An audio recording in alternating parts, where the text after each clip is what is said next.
So in this Instagram tutorial video, I'm going to be showing you guys how to make your account private here on Instagram. So once you have Instagram open up on your device, go to the bottom right and press on your profile, then go to the top right and press on the three horizontal lines, and then press on where it says settings and privacy here at the top. Then I want you to scroll all the way down until you come across the option that says account privacy, and then press on where it says, who can see your content.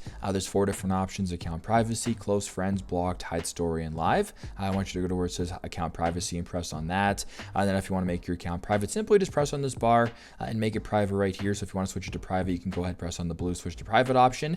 But for me, I'm just going to go ahead and keep it public for now. But there you go. That is how to make your account private here on Instagram. I hope this video helps.